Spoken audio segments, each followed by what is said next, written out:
올 예정인데요. 오늘 오전부터 뜨겁게 달궜던 기대를 모았던 한미 정상회담이 결국 불발됐습니다. 같이 보시죠. 자, 트럼프 대통령이 이란과 이스라엘 중동 문제로 인해서 조기 귀국을 했습니다. 어쩔 수 없는 상황이긴 하지만은 지적이 안 나올래야 안 나올 수가 없습니다. 대통령실은 좀 인지를 못했던 것 같아요. 그리고 약속을 잡을 때 이번에 이재명이 먼저 가서 제일 먼저 한 일이 뭐였냐? 정상회담 관련해서요. 남아공 대통령과 만났습니다.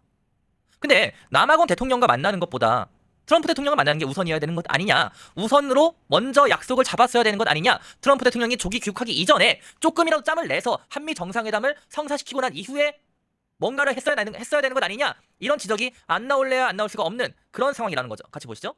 자, 결국에는 이 G7에서 트럼프 대통령을 만날 예정이었으나 대통령실 입장에 따르면은 만날 예정이었다고 합니다. 일정도 잡아놨었고. 근데 이 조기 귀국이라는 사태가 터지면서 결국에는 대통령실도 입장이 좀 저는 이게 대통령실이 일 처리를 정말 프로페셔널하게 하지 못했다라는 생각이 드는 게 왜 그러냐면은 미국 정상회담은 사실상 예정돼 있었지만은 속보를 접한 상황에서 확인 중에 있다. 아니 그 내용을 트럼프 대통령이 미국 측이 먼저 떠나버린다는 그 일정을 그 소식을 몰랐다는 겁니까? 언론 보도 외신 나오기 전까지는 몰랐다는 거예요? 이거는 너무나 프로답지 않은 겁니다. 아마추어라는 비판을 피할 수가 없는 겁니다. 외신 나오기 전까지는 미국이 어떠한 행동을 할지 트럼프 대통령이 어떤 행보를 보일지 모른다는 게 한미 관계에 있어서 향후 한미 관계에 있어서 과연 긍정적인 시그널이냐? 아니죠. 이거는 전혀 긍정적인 시그널이 아닙니다. 자, 반응 볼게요. 지금 이런 반응이 나오고 있어요. 확대를 해주세요. 만약에 정말 대통령실의 입장처럼 예정되어 있었다면은 한미 정상회담이 예정되어 있었다면은 통보도 없이 취소된 거라면 더욱 심각한 거다. 완전 노쇼당한 거다. 다행스럽게도 대통령실이 추후 입장을 뭐라 냈냐면은 통보도 없이 취소된 것은 아니고 이렇게 좀 양해를 구했다. 우리나라 정부에 미국 측에서 양해를 구하는 그런 연락이 있었다고 하는데 아니 근데 이게 추후에 나온 입장이랑 이전에 나왔던 이 대통령실 입장이랑 좀 거리가 있어 보이지 않나요? 분명히 이날 오전에 이렇게 말했어요. 속보를 접한 상황에서 확인 중에 있다고요. 그럼 누구 말이 맞는 겁니까? 이런 반응이 안 나오려면 안 나올 수 없는 거예요. 차라리 예정이 없었는데 대통령실이 공수표를 던졌던 거다. 그러면 다행인데 약속을 잡아놓은 상황에서 패싱을 당한 거라면 더욱더 크나큰 문제다. 그리고 그 밑에 나오는 댓글 반응. 이 호텔 경제론이 여기서 한 번 더 나오는데 어쨌든 한미 정상회담이 이루어지진 않았지만은 활기는 돌았다. 외교 경제론, 호텔 외교론이라 불러야 되나요? 이재명의 호텔 경제론, 정말 많은 이 패러디들이 쏟아졌는데, 이번에서마저도 이 한미 정상회담 불발 관련해서 한미 정상회담은 불발되었지만은 활기가 돌았으니 오케이입니다. 이런 반응까지 나오고 있습니다. 자, 이런 게 나오는 거죠. 지금 이런 것처럼 트럼프, 이재명, 정상회담 일정 취소가 아니라 일정이 없던 거여도 괜찮다. 왜냐? 활기가 돌았으니까. 괜찮다. 그렇죠. 쿠로로님이 말한 것처럼 지금 채팅창에 나오는데 쿠로로님이 회담 경제학 회담은 취소됐으나 활기는 돌았다. 이런 반응까지 나오고 있다는 거죠. 지금 제가 보여드리는 반응들이요. 청년들이 많이 이용하는 커뮤니티에서 나오는 반응들입니다. 즉 청년들의 반응이다라고 이해를 하시면 되는데 지금 나오는 게 외교 호텔론, 제명 호텔 경제론, 무한 재생산. 트럼프와 정상회담은 없었지만 한국 좌파들에게 활기는 돌았다. 그러니 오케이다. 자, 그리고 만약에 이러한 사태가요. 만약에 이번 사태가 여러분들 입장 바꿔서 역지사지로 한번 생각을 해봅시다. 만약에 이번 사태가 지난 대선에서 김문수 국민의힘 후보 혹은 이준석 개혁신당 후보가 대선에서 이겨서 대통령이 됐다면은 만약 이준석과 김문석 후보가 대통령이 된 상황에서 이러한 일이 발생했다. 그러면은 MBC를 비롯한 좀 기울어져 있다는 평가를 받는 언론과 방송들이 어떤 식으로 보도를 했겠습니까? 댓글 보세요. 첫 번째 댓글 이거 확대를 해주세요. 첫 번째 댓글. 첫 해외 순방부터 외교 참사. 수습하려 했던 외교부는 곤혹. 자, 그 두 번째 댓글. 진짜로 만약에 저랬으면은 허니문 기간이건 뭐건 외교 참사라고 선동하면서 흔들었을 게 뻔하다. 그렇죠. 예? 각국 정상들 만난다고 하니까 진짜 만나는 줄 알더라. 민표전님 댓글입니다. 부끄러움은 국민들 몫이다. 이번 사태를 보면서 지난 문재인 정권 때 외교를 떠올리시는 분들이 많은 걸로 제가 확인을 했어요. 실제로 네이버 기사 댓글 혹은 커뮤니티 반응들, 댓글들, 글들 보니까 지난 문재인 정권 당시에 정말 국제 왕따 시절이 떠오른다. 이번에도 똑같이 국제 왕따 시즌2 되는 거 아니냐? 이런 반응들이 벌써부터 쏟아지고 있는 상황입니다. 이 한미 외교는 소위 말하는 이 극좌들이 트럼프 대통령에 대해서 좋고 싫고를 떠나서 그들이 좋아하든 싫어하든 알 바예요? 미국의 대통령입니다. 압도적인 의석을 가지고 있는 미국의 대통령입니다. 미국의 대통령과의 외교 관계에 있어서 무조건 잘해야 됩니다.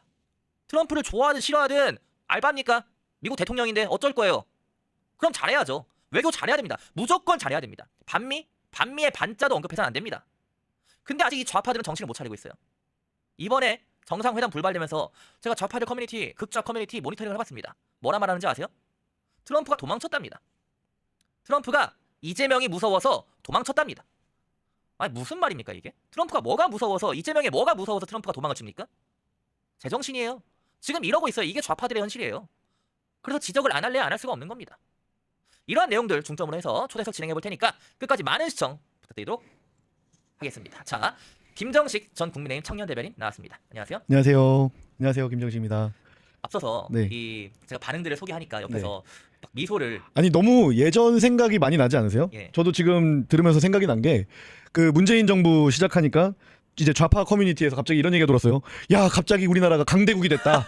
미국이 눈치를 보고 뭐 일본이 벌벌 떨고 중국이 뭐 좌불안석이다. 이런 얘기 있었죠. 네. 그리고 뭐 그때 어떤 문제가 있었죠? 무슨 한국 감비아 동맹인가요? 한감동맹. 한감 동맹이라고 해서 무슨 아프리카에 있는 그런 국가와 어떤 무슨 동맹 관계 뭐 이런 얘기를 또 좌파들이 했었고 그러는데 이번에는 남아공이다. 네, 이번에는 남아공 대통령과 지금 만나게 됐다. 뭐 이런 식으로 지금 뭐 얘기들을 많이들 하시는데요. 아까 그 댓글 달아주신 분 표현 보니까 아 그래도 좌파들의 뇌 속에는 활기가 돌았으니 이런 그들에게는 것들, 뭐 네. 맞는 거 아니겠느냐. 네. 이렇게 표현되는데 참 이거를 웃어야 되나 울어야 되나 이런 심정입니다. 여러분들도 아마 같은 마음이실 것 같아요. 지금 이게 사실 보수는 그런 게 있습니다. 보수 진영은 누가 대통령이 되든 누가 정권을 잡든 결국에는 나라가 잘 돼야 된다 네. 라면서 바라는 게 있어요. 제발 외교. 이재명 당선됐을 때 그래도 이 보수 진영이 뭐라 말했냐면은 분노도 많이 쏟아냈지만 그러면서 동시에 제발 반미하지 말아라. 미국과의 외교에 있어서는 무조건적으로 친밀하게 가야 된다. 그런 목소리 왜 냈겠습니까? 나라를 생각해서 한 거예요. 이재명을 그렇죠. 생각해서 아닙니다. 나라를 생각해서 그런 얘기를 꺼낸 거 아닙니까? 이게 우리나라 같은 경우에는 지금 그냥 되게 단순하게 뭐 G2라고 표현하는 나라도 사실 중국을 그렇게 치켜 세우는 나라도 우리나라밖에 없는데요. 이걸 그냥 평범하게 미중 갈등 정도로만 되게 별거 아닌 문제처럼 그렇게 표현하거든요. 근데 사실 이거는 어쨌든 국제 단위의 세계 질서 재편입니다. 미국이 이제 다자화된 그런 권력에 대해서 다시 다 걷어들이고 그냥 아메리칸 퍼스트로 그냥 가겠다는 거거든요. 그냥 아메리칸 스탠다드 시대를 다시 한번 명확히 천명을 하는 그런 상황인데 이런 상황에서도 무슨 중립외교라든가 뭐 안미 경중이라든가 이런 얘기를 하는 나라는 지금 우리나라밖에 없습니다. 특히 우리나라처럼 지정학적으로 사실 우리나라는 약소국이에요. 4대 강국에 둘러싸인 상황에서는 왜냐하면 힘의 경중 같은 경우에는 어떤 절대적인 절대값이 아니라 상대적인 거잖아요. 예. 그렇기 때문에 우리가 그 둘러싸인 4강 외교 속에서는 우리가 약소국이란 말이에요. 근데 그거를 모르고 약간 이상한 행동들을 벌이고 있죠. 지금 미국이 트럼프가 뭐 어쨌든 사실 뭐 이스라엘이랑 이란이랑 지금 그런 상황이 처했으니까 뭐 이재명을 만나는 거는 사실상 쉽지는 않았을 것 같아요. 근데 어쨌든 이거는 미국의 안보나 국제 질서 이런 관점에서 봤을 때 우리가 뭐 이재명의 외교력이 뭐 부족해서 그랬다가 아니라 지금 대한민국은 그만큼 후순위로 밀려나고 있다거든요. 앞으로도 더 이렇게 그게 더 심해지면 심해졌지 나아 보일 기색이 안 보인달까? 기대가 안 되는 상황이 더 처참하고 걱정이 되는 상황입니다. 그리고 저희 자막 첫 번째 준비해 주시고 이거 진짜 이번 사태가 마냥 단편적인 그런 해프닝으로 끝날 거라 생각을 안 하는 게 지금 각계각층에서 우려가 나오는 게 뭐냐면은 이제 시작이라는 겁니다. 외교 정말 큰일 났다. 이거 비상이다. 물론 조기 귀국을 한 것에 대해서 트럼프 대통령이 먼저 돌아간 것에 대해서는 중동 상황이 굉장히 엄중하기 때문에 그럴 수 있습니다. 그러나 이전에 어떻게 됐죠? 통화가 지연됐지 않았습니까? 이재명 당선 이후에 통화가 지연돼서 난리가 났어요. 그것도 그렇고 사실상 거의 별 내용이 없었던 것 같아요. 그리고 또 이미 트럼프 측근들이 대선 결과에 대해서 많이 부정적으로 평가를 하지 않았습니까? 네, 맞아요. 이런 것들을 종합적으로 봤을 때 한미 외교에 있어서 이재명 정부가 정말 적극적으로 움직여도 모자라 판국에 지금 좌파들은 또 저런 말을 하고 있고 솔직히 말하면은 제가 반응들을 좀 살펴보니까 트럼프가 이재명 패싱했다 봐도 무방하다 뭐 이런 반응까지 나오고 있습니다. 그렇죠. 뭐 아무리 좋게 봐주려고 해도 이거는 그냥 대한민국 이재명의 대한민국이 뭐 트럼프의 미국한테는 후순위로 밀린 것이다. 이렇게 표현하는 게 가장 정확할 것 같고요. 우리가 어쨌든 이란이나 이스라엘 이런 상황보다 지금 미국의 국제 질서는 딱 대상이 하나거든요. 중국 공산당의 이런 영향력 확대를 이제는 더 이상 좌시하지 않겠다. 그렇다면 거기에서 사실 가장 중요한 거는 중동에서는 이란 이스라엘 관계가 중요하겠지만 동북아에서는 한국만한 파트너가 없어요. 일본도 있지만 일본은 이미 선을 확실하게 잡았고요. 그러니까 한국에 야 이재명 너 줄 일로 쓸 거야 절로 쓸 거야라도 물어보기라도 해야 되는데 그렇죠. 그럴 여지조차 없다. 이런 상황이 돼버린 거죠. 자 그리고 저희가 앞서서 반응을 보여줬잖아요. 이 반응 자 두 번째 자막 준비해 주시고요. 다행히 대통령실이 입장을 밝혔어요. 미국 측이 양해를 구했다고. 그러니까 한국 정부한테 양해를 구하고 트럼프 대통령이 귀국을 한 거다. 조기 귀국을 한 거다라고 얘기를 했는데, 근데 이게 일정을 잡아놓고 난 이후에 분명히 뭐라 말했습니까? 오늘 오전에는 속보를 접한 상황에서 진행 여부를 확인 중에 있다라고 말을 했어요. 제가 앞서서 거리감이 좀 있다. 오전에 나온 입장문과 오후에 나온 입장문에서 조금 거리가 있다라고 얘기를 했는데, 아니 미리 양해를 구한 상태였다면은, 미국 측이 우리한테 미리 양해를 구한 상태였다면은 이날 오전에 대통령실 브리핑에서 미국이 양해를 구해와서 이미 한미 정상회담은 불발됐고 추후 따로 일정을 잡을 것이다, 이런 얘기가 나와야 되는 거 아니에요? 난 결과적으로 둘 중에 한 명은 거짓말하고 있다는 게 핵심인 거잖아요. 그러니까는 이재명 그 통화 내용도 아무 내용도 없었고, 뭐 통화 기다리는 것도 그때도 당황을 했었고, 좌파들이 아마 우리가 생각하는 게 맞을 겁니다. 우리가 생각하는 게 맞을 거고요. 이재명 쪽에서도, 그 정부 쪽에서도 사인을 좀 잘못 보냈다고 생각을 하는 게, 이게 우리가 그냥 남아공이라고 생각하면 그냥 아프리카에 있는 국가 정도로만 생각을 하는데, 그 신흥 경제대국이 모임이 있어요. 네. 그 브릭스라고 G7 비슷하게 모이는 그런 국가들이 있잖아요. 브릭스라고. 네. 이게 브라질, 러시아, 인도, 중국, 그리고 남아공. 이렇게 중국이랑 러시아가 저기 인도양 근처에서 같이 해양 훈련도 하고 그러거든요. 네. 그러니까 사실상 친중 국가를 만났다. 이재명 대통령이 국제 외교 무대에 첫 등장을 해놓고 맨 처음 한 게 친중 국가 대통령을 만났다. 남아공. 그렇죠. 남아공이 친중. 그러니까 남아공을 그냥 아프리카로만 생각을 하시는데, 어쨌든 1대1로에 상당히 적극적인 국가고요. 예. 방금 말씀드렸다시피 러시아나 중국이랑 같이 뭐 해상에서 해양 훈련을, 연합 훈련을 하기도 하고요. 그러니까 원래는 되게 친러적인 그런 정부로 표현이 돼요. 예. 남아공이 오랫동안. 예. 근데 지금은 이제 친러, 친중, 그러니까는 반미에 이렇게 표현을 하는 게 적합한 그러니까 그런 이 국가의 거리를 시장을 놓고 만난 보자면은 거죠. 미국 쪽보다는 중국, 러시아와 좀 더 가깝다는 건가요? 예, 남아공이라는 맞습니다. 국가가. 네. 그래서 그냥 단순히 그냥 아프리카 제3세계 국가 만났구나 정도로만 다들 생각을 하시는데, 예. 실상을 알고 보면 우리 정부에서 첫 단추부터 잘못된 사인을 보냈다. 그럼 미국 입장에서는 좀 반미에 줄을 서는 사인을 보냈다. 미국 입장에서는 불쾌할 수가 있겠네요. 불쾌하죠. 그리고 더 이상 필요 없다라는 생각을 할 수가 있겠죠, 대한민국이. 그래서 저는 제2의 지스라인이 거지면 어떡하나, 네. 이런 생각도 하고 있습니다. 차라리 만약에 G7에 속해 있거나 아니면은 일본과의 정상회담을 좀 빨리 앞당겨서 차라리 처음부터 만났다면은 오히려 긍정적인 시그널이 될 수 있지 않습니까? 이거 지금 기자님도 잘못 생각하고 계시는 게, 그거 우리 입장이라니까요.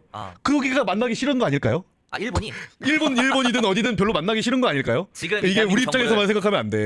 그러니까 이제 상대 국가에서는 캐나다에서도 지금 축하 전화조차 없었다는 거 아니에요. 캐나다조차. 그러니까는 이게 심지어 지금 캐나다 지난 선거에서는 그 소위 말하는 민주당 정부가 승리를 네. 거뒀음에도 불구하고.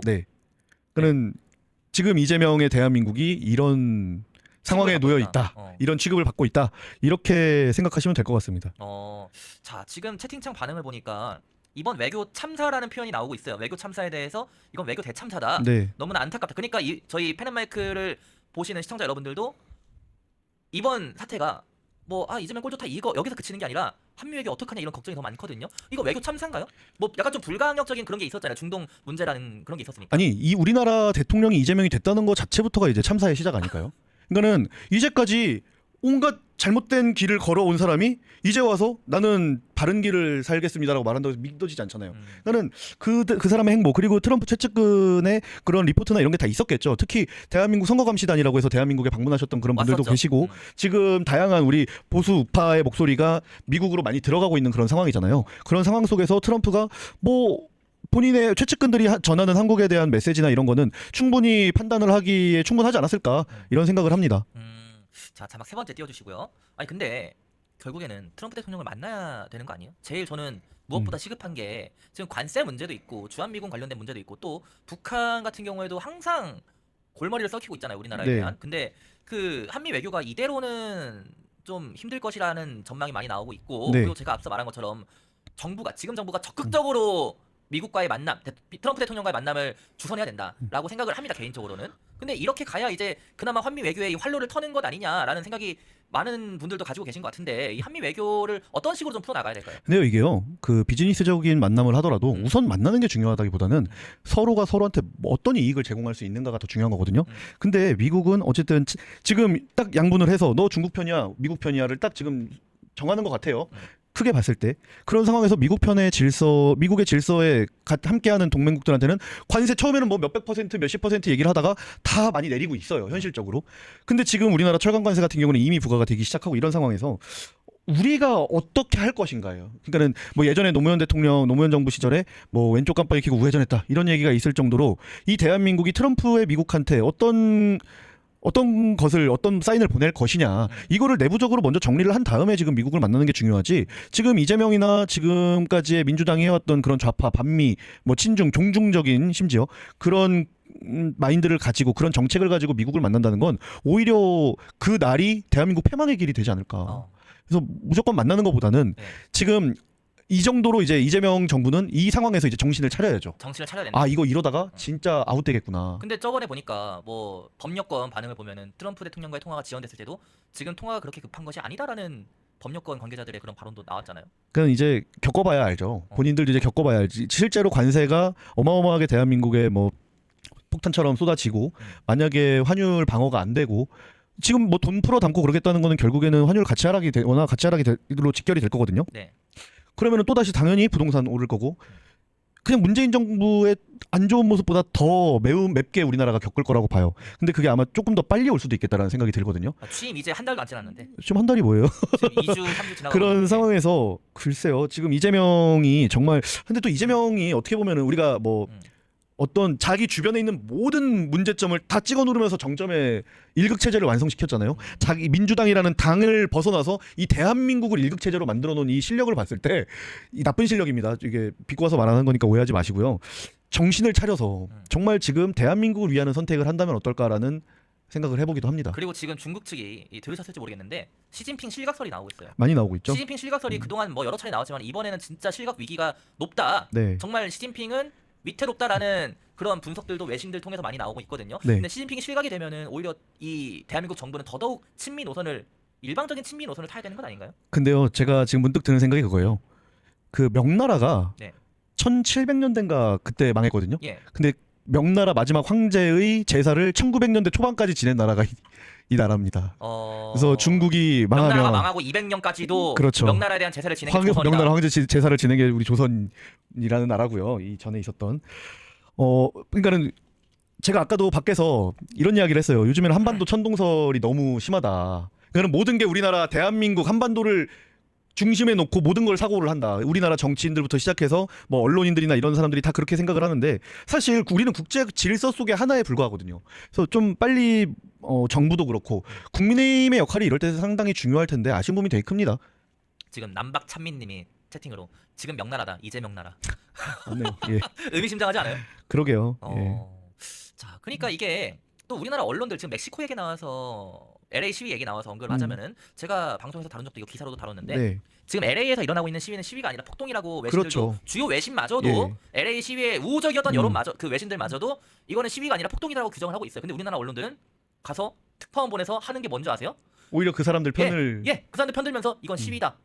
평화 시위. 정부가 군사력을 동원해서 뭐 이러고 심지어 그런 말도 해요. 탄핵해야 된다 한국처럼. 맞아요. 그런 얘기 하더라고요. 이거 되게 언론 방송 이거 제대로 된 거 맞습니까? 정말 웃겼던 게요. 어제 뉴스를 보는데 어떤 아나운서가 그렇게 표현을 하더라고요. 네. 그러니까는 지금 미국의 행동은 불법 이민자를 단속을 하는 거고 불법 이민자들이 나와서 시위를 하고 있는 거거든요.